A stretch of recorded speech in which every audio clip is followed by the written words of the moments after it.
Ladies and gentlemen, we do thank you very much for your attention, and now we invite you to sit back, relax, and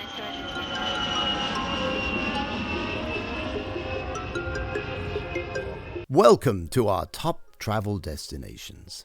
I am your host, Kevin Flanagan.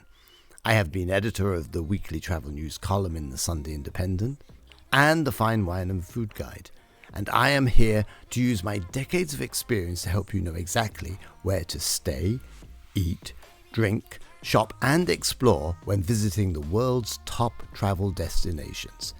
So sit back and enjoy the wonders of travel as we take off on our magical journey together.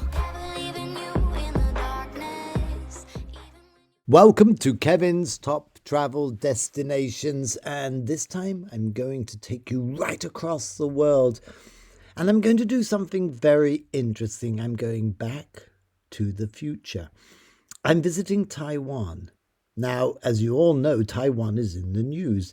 It's in the news because it could be the next Ukraine. Ukraine, which was invaded by the Russians and has caused sort of a global focus of attention on how this war could break out in the middle of Europe in 2022.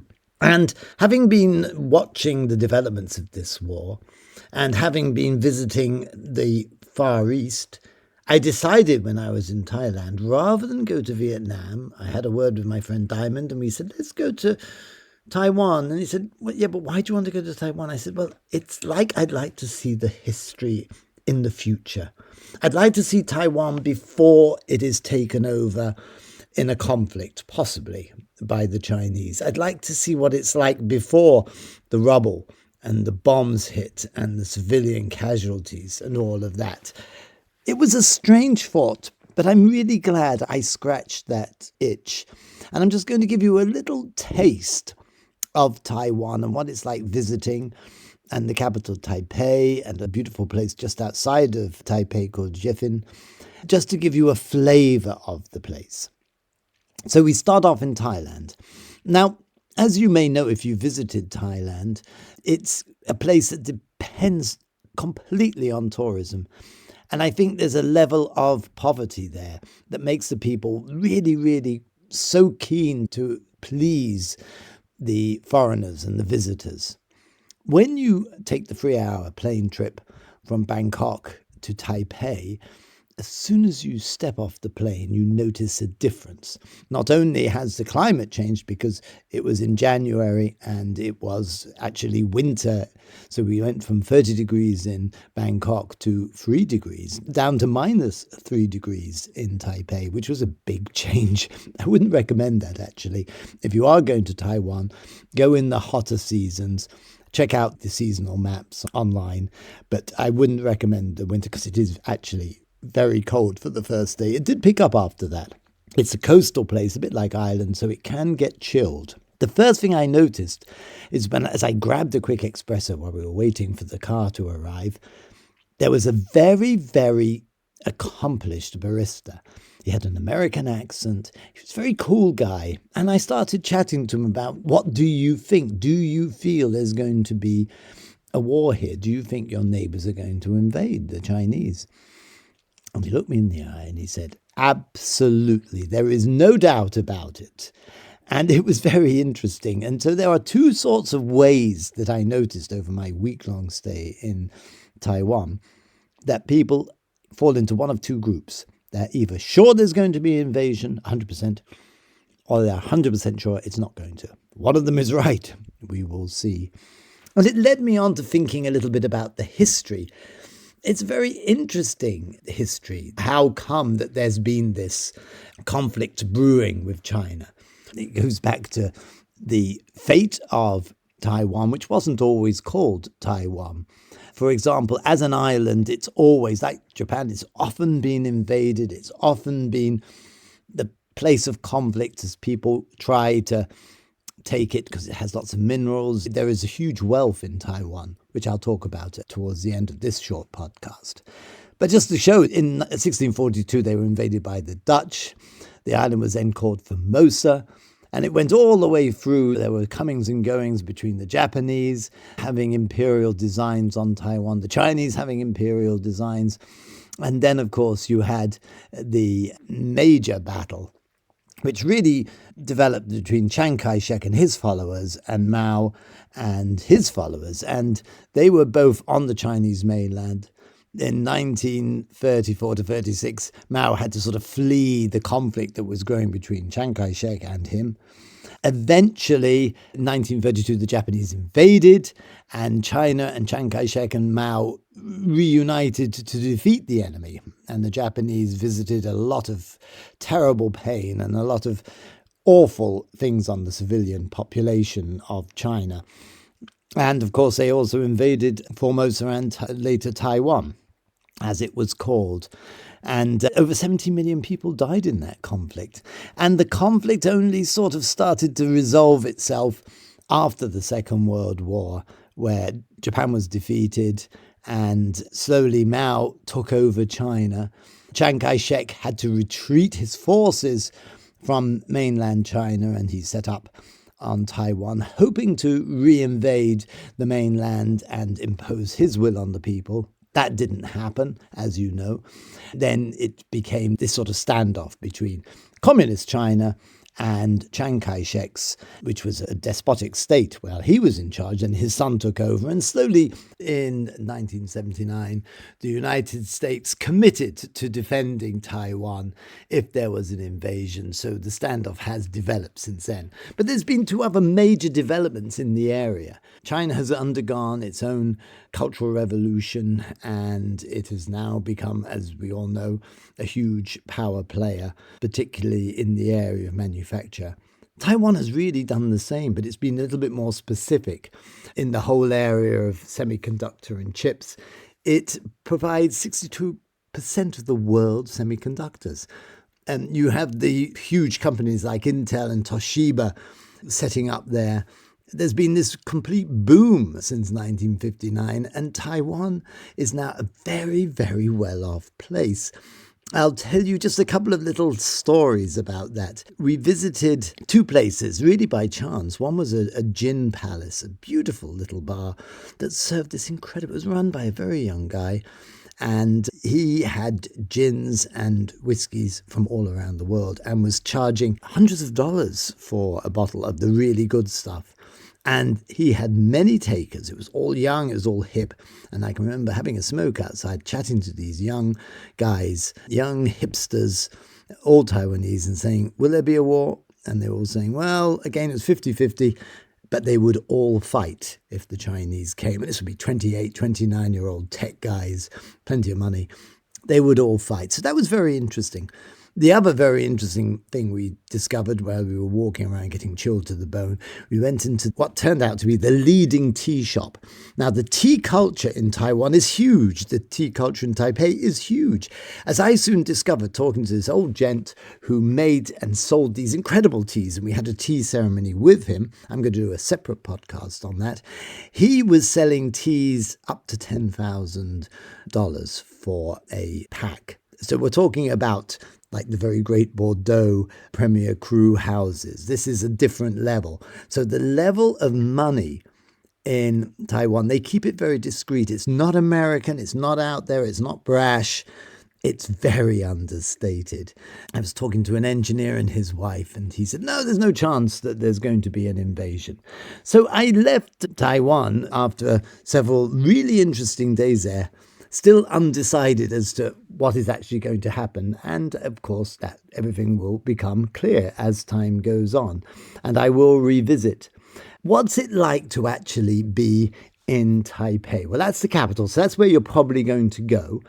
It's a place that, again, is not as friendly as Thailand, where we just come from. It's a very young population. They're very confident people. And most of them speak English, and they don't sort of suffer fools lightly, is how I would take it.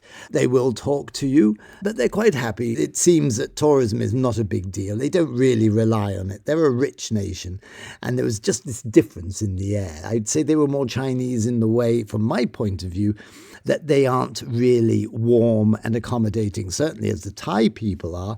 But again, the Thai people are poorer, and they sort of need the business. They have a different mindset. It's a completely different kettle of fish. Taipei itself is a big bustling place. They have a very, very good metro system. You get a ticket for that. It's very, very clear. It's funny, in the city centre, they are very technically advanced. You can actually get these street signs that you can talk into them and they understand English. And the little arrow above will turn to show you where you should walk to go to your next destination. It's like an interactive 3D street map. It isn't fixed like in most cities you visit, a little metal pole with a sign on it. This is a neon sign, and it's live and it moves to show you where to go. I've never seen anything like it. Extraordinary. Places I would go to are the National Palace Museum. I found was beautiful. It really is a good museum to give you the history, and this is a combination of Chinese and Taiwanese. It's like the English and the Irish. You need a sort of a microscope to separate them, but they've developed these separate identities, and the Irish would not want to be considered English any more than the English would like to be considered Irish, and it's the same with the Taiwanese and the Chinese. You can see the difference, but the National Palace Museum is a beautiful museum, and it helps you to understand the shared history, but the differences. A really weird place I found was this huge monolithic Chiang Kai-shek, a sort of mausoleum. This is very communist, I thought.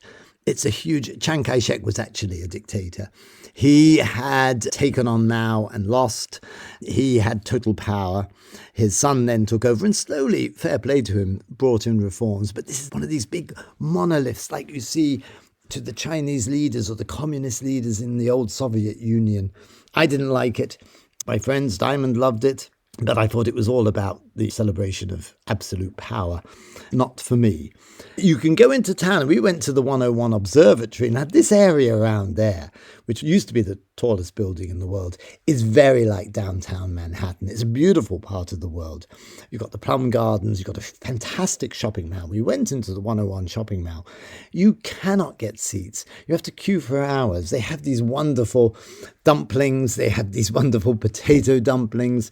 And the food is good. And I thought it was very well priced. So that's interesting to see the sort of very moneyed part of town. Then there's some temples. The Laoshan temple is the most famous. It's a sort of weird combination. You've got people there. Unlike the quietness of a Buddhist Thai temple, there's a lot going on. It's like a tourist site mixed as a temple, and it's unashamedly tourism, and they look for money. And you have these little sticks that you throw on the ground to show your future. Someone showed me how to do that. My future looked okay, I believe. You can ask questions with these sticks, and how they fall determines the answer if you want to go down that route. So that was a very interesting temple, a bit commercial for my likes, very un-Buddhist. If you want to go to one of the night markets, the Shailin market, or Shailin, as they corrected me, is amazing. This is packed with tourists, packed with locals, packed with young people. There are a lot of young people in Taiwan. You have to go, when you're in Taipei, to one of the night markets. The Shailin is one of the big ones. Fabulous. The food there, you could get every single thing from desserts to their little chocolates, dumplings, teas. Absolutely incredible. The smells, the tastes, the colours, just the atmosphere, the buzz of people. I was chatting to this Japanese guy, and the owner of where we were doing started to say, move on. So I had a big stand-up row with him, and it was interesting. I'd paid for my meal and I wasn't going to be moved on. But anyway, that just goes to show the difference. They're quite sort of sticky. This would certainly not happen in Bangkok or anywhere I've been in Thailand or Cambodia or Laos. So a bit more aggression. And then, of course, you have these incredible tea houses. Mio's is one of the best. Just a really interesting place, Taipei. Now, if you're going to just visit Taipei, you have to take a trip out. There's 4 quarters to Taiwan. It's full of UNESCO World Heritage Sites, nature reserves. They're very into the green. If you want to get a flavour of that, catch a train or a bus out to Yufen, which is 1 hour away. It used to be an old gold rush place where gold had been discovered. They were mining gold up to the 70s. Now it's a tourist haven, but it has a certain charm. There's these small little streets. There's the old street, which you really have to go up. It's this warren of shops, and people are offering you their little local local sweets and the little local offerings and little teas. Fantastic range of tea. If you're into your tea, you're not going to beat Taiwan. You really are not. It's incredible. As I discussed with the visit to the master tea shop, which is just a whole ceremony. Beautiful, actually. And Yufan has this really interesting thing where you can go up. And in Yufan, I was overlooking the sea. And you could see in the very far distance, you could almost get a sense of this shadow of China. And this is when I went back to the future. I could almost sort of see or imagine the warplanes coming in and the sea vessels and the possibility of conflict. And I looked around at these wonderful young Taiwanese people and I thought, what have you got in store? And I'm doing a sort of a brother-sister podcast to this on Verdun, which is looking what happens after a war and the terrible carnage. So it was really interesting to visit a spot which is maybe on the brink or the cusp of war. Please God, it isn't. But just to get a sense of the people, to get a sense of the wealth, to get a sense of the confidence of the people of Taiwan was really interesting. And I'm really so glad I went. And I think one of the benefits of travel is that you can actually flex the muscles that travel gives you with the appreciation of history, the appreciation of what conflict does, the appreciation of the wonders that the human being creates and the human imagination creates, but also the dark side, that we are animals that are territorial animals. We will fight to the death over a piece of land, just like ants or rats or any other animal species, lions or tigers. So it was with a sort of a sense of satisfaction that I finally left Taipei Airport, really having learnt so much. And also with this sense that if the war does come, I will have seen the land before. And I think that is a gift.